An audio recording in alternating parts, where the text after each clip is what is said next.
Come on, get the right visa. Come on, Hyundai.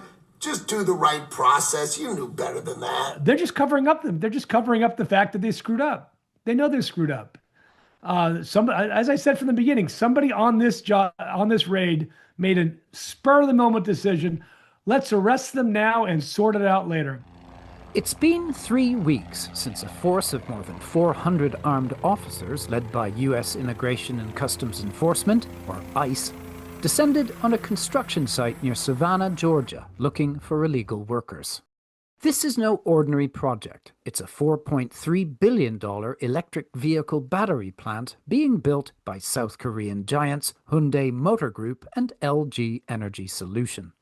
It was first announced in May 2022, and it was going up on the same site as Hyundai's new electric vehicle factory in Bryan County, which celebrated its grand opening in March this year. On the Friday after the raid, ICE said 475 people at the site had been arrested and detained. 317 of them were South Korean nationals. ICE claimed they'd been working illegally. It sparked a diplomatic crisis, and even though the Koreans were released after 6 days' imprisonment without charge or explanation, the fallout continues. Hi, I'm Rod Sweet, editor of Global Construction Review. I've been covering the industry for 25 years, and I've never seen anything like this before.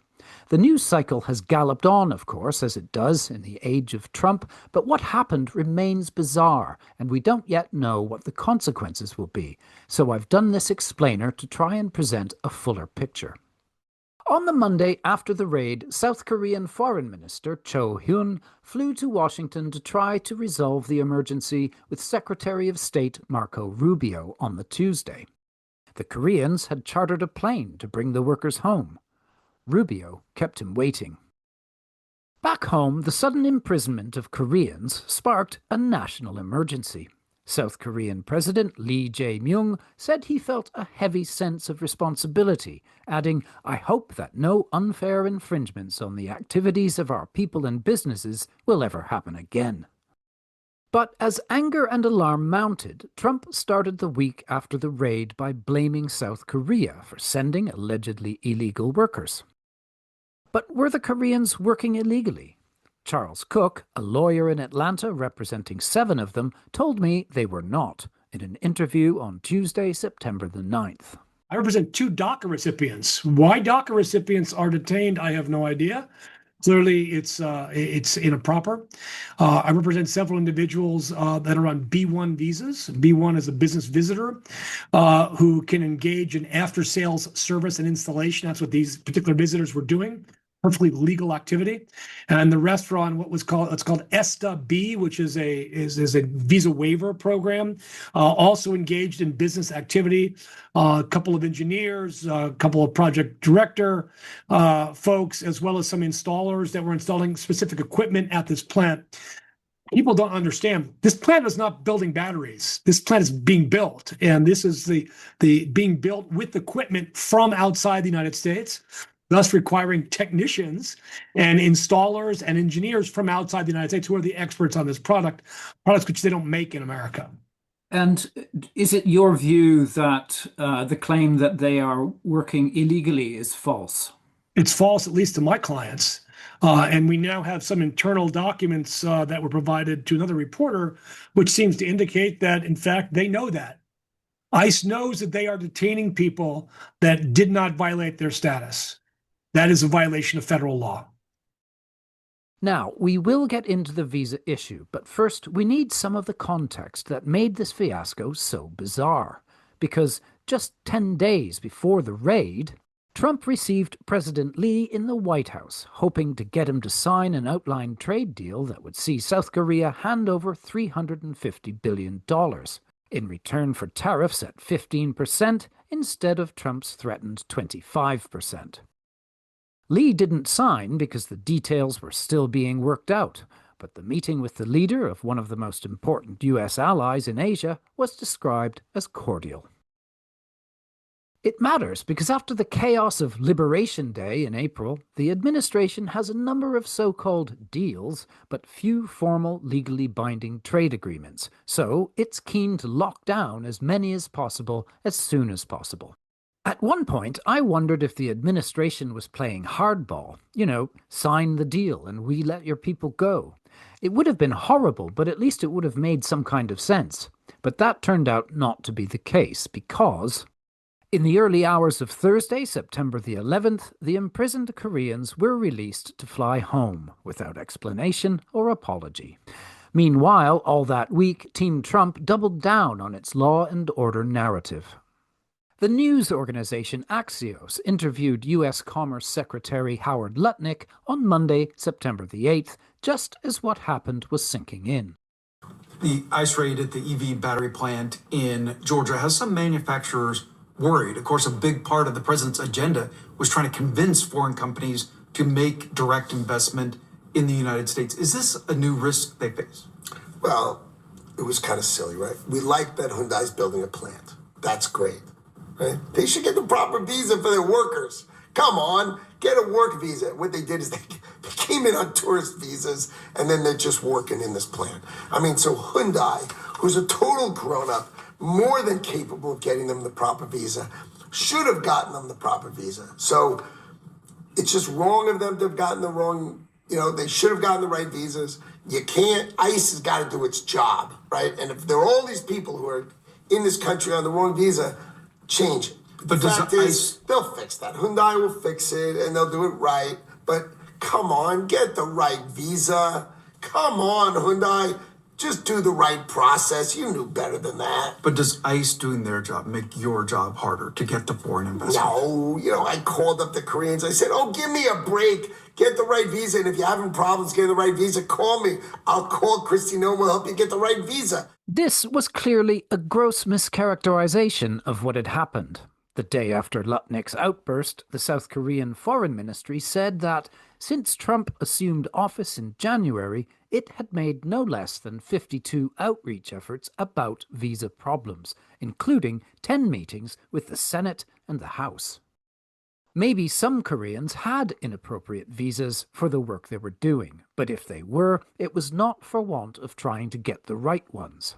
This editorial in the Korea Times hits the nail on the head. It identifies a structural failure in the U.S. immigration system where there are not enough H-1B or L-1 visas to go around, leaving B-1 and ESTA-B visas as a de facto stopgap, especially in time-sensitive industrial projects where legal alternatives are functionally unavailable.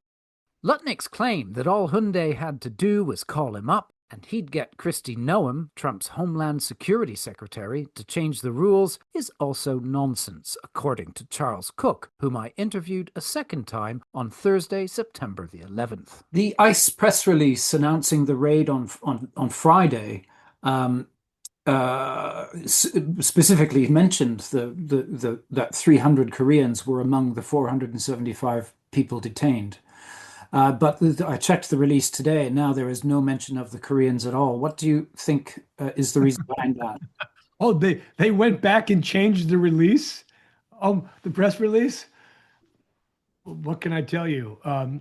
Somebody's got a problem on their job. Now, nobody ever gets fired in the Trump administration for arresting the wrong people. Under Biden, they might get fired, or other Democrats, but not under the Trump administration. They're just covering up They're just covering up the fact that they screwed up. They know they're screwed up. As I said from the beginning, somebody on this raid made a spur of the moment decision. Let's arrest them now and sort it out later. I think a lesson has been learned here. Hopefully, that will carry forward.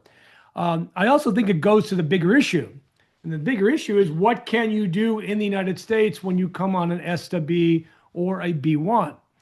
And I have received a number of calls, Rod, from around the world, from companies that provide these types of services in the United States that are very concerned about their employees who do come on B-1s occasionally or ESTAs occasionally for activities that are clearly within the scope of the B-1 and worried, will they be turned around?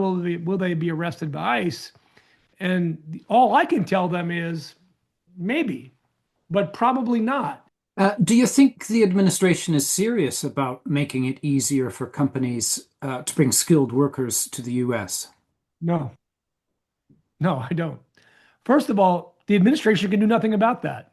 Only Congress can do something about that. Because in the United States, Congress makes the laws, and the president enforces the laws, carries them out, executes them. Because of that, unlike other countries where maybe in like the UK, the Home Office would just make it up and they would change the rules whenever they want to, which is what they do regularly over there. Same thing in Canada.